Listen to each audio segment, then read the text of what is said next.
What's up, guys? Today we're going to talk about this ball. It's called the Pearl. Let's go.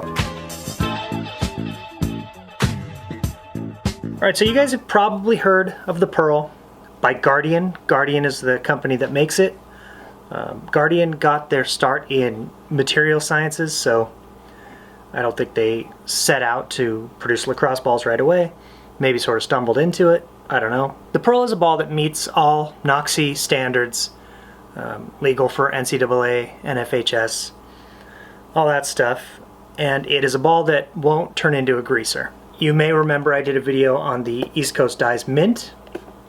The Mint is a similar ball, similar product in that it doesn't get greasy. In fact, incredibly similar because they are both made by the same company, Guardian. The company that makes the Pearl also makes the Mint for East Coast Dyes. What's interesting is that the Pearl, a brand new Pearl and a brand new Mint made by the same company, you know, they do the same thing. They don't get greasy.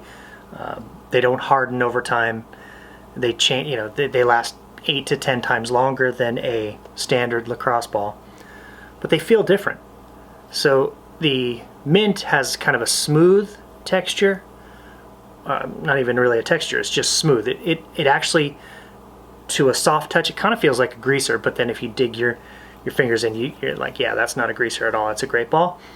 The Pearl, and you won't be able to see it. It doesn't matter if I go like this, you still won't be able to see it. Oh, maybe you will. So it's got an actual texture, and I'm sure this is by design. You know, they needed to differentiate themselves somehow. The Pearl did, you know, they're making this for East Coast Dyes, so they probably, you know, changed this up a little bit. So the beauty of these balls, obviously, I mean, if you play lacrosse, you hate greasers, slimers, you know, all that stuff. That when a ball goes bad, it's kind of a miserable thing, especially if you're at practice and you've got a bucket full of them. It's, as a coach, it's really tough. You know, you're digging through looking for the good balls, and then you end up, you know, if you have a lot of greasers and you're playing with them, you know, you just have a few good balls in the bucket, then you go to a game where all the balls are good, and it can negatively affect your play.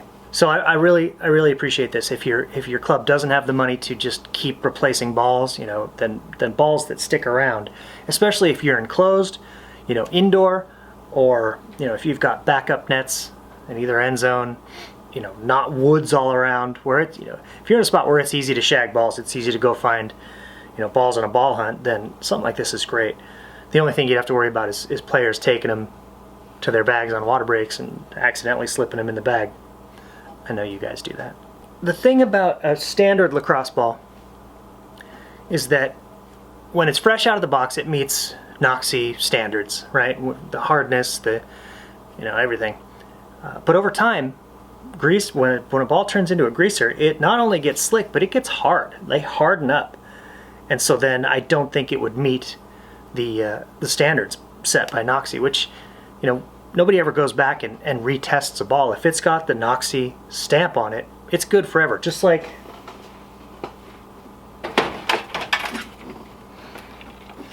this helmet, you know, this could go on the field. I think. I think it's still certified. So that's kind of crazy. There's not really a process in place to recertify it, and that makes sense. It'd be expensive to do.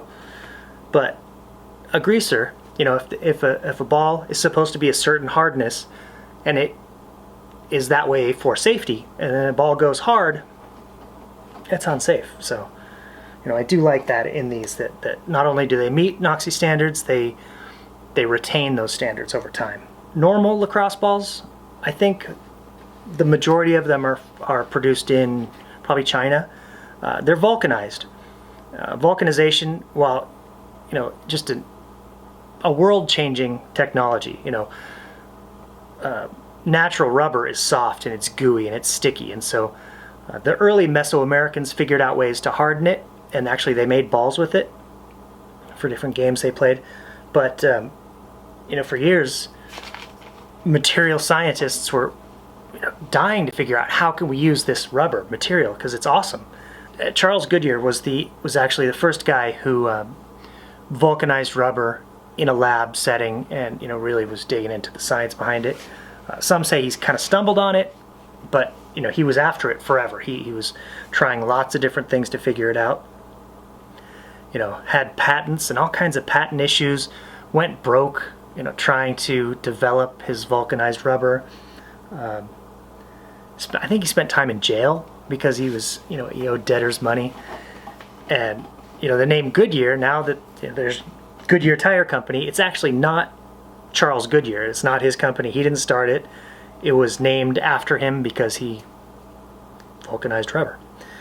Anyway, so for normal balls, they are vulcanized, and unfortunately, you vulcanize rubber and it becomes really hard. It's like a car tire or the outsole of your shoe.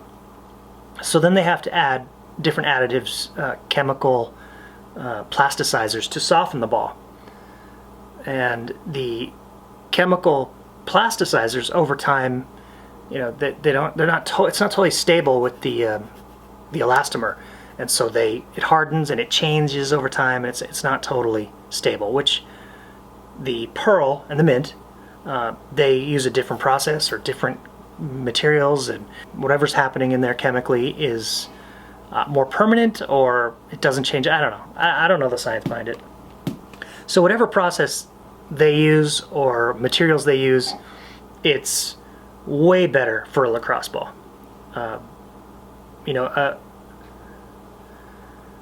When a lacrosse ball changes, when it gets hard, when it gets slippery, I dropped the ball.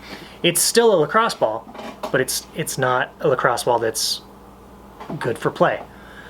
So in my mind, it just becomes something that's fills my garage. It's not a lacrosse ball anymore. So these stay lacrosse balls, playable, functional lacrosse balls without having to scuff the surface or do any kind of stuff to them. That's awesome. The thing I really like about the pearl is that you think about a ball that's going to stick around for a long time, and it's going to be expensive, but their prices are completely reasonable. And the volume discounts are significant. So one ball, if you went to their store and bought one ball, it would run you $3.50. That's pretty steep, but it's a ball that stick around. The problem with buying one ball is that you're going to lose it. 3-pack is $9, so $3 a ball. 10-pack is $26, so $2.60 a ball. Things get better the more you buy. 20-pack is $50, so $2.50 a ball. And then if you buy a bucket, which is 100 balls, I think it comes out to like $2 a ball. But then if you're a big enough program and you're buying multiple buckets, or you're a club buying buckets for multiple teams, so if you buy 5 buckets, I think it's $190 for each bucket, so that's $1.90 a ball. And if you buy 10 buckets or over, I think it goes down to like $1.80 a ball, which $1.80 a ball for balls that don't go bad, that's hard to beat. You guys who are looking for balls for backyard programs, if you're looking for balls to get ready for spring, definitely consider the pearl. Feels fantastic. All of mine are still pearly white. I haven't used them yet. One thing I noticed in using the mints over time is that they get really dirty, which is awesome. It's like, I don't have a dirty mint, but I've got a few in my car. This one's just a little dirty, but I mean, mints absorb a lot of dirt, or I don't know if they absorb it, but they hang on to it, and mints look bad after a while. They look like greasers. They look like a ball you wouldn't want to touch, but they're awesome, which is really cool because it's like camouflage. If you've got a bunch of balls that look terrible, no one's going to steal them, but then you pick one up and you're like, oh, that's good. So I'm sure it's the same way with the pearl. Over time they won't look great, which really doesn't matter because they're still going to perform really well. And you got that benefit of ball snakes won't steal them. So yeah, guys, if you're buying balls for your club or for your team or whatever, go check out the pearl. I'll put the website right here because I don't remember it offhand. Very, very impressive ball. I want to order more. My ball collection has dwindled to ridiculous numbers. I mean, I've got hundreds of greasers. I really need to invest in one of those drill bucket spinner things. Hopefully I can get one to review from somebody. If you're a company that makes those, I'll review it. But you know, if not, I might have to get one of those, and then I'm going to replace balls with good balls that won't go bad. Alright guys, thanks for watching. Go check out the Pearl, and I'll see you next video.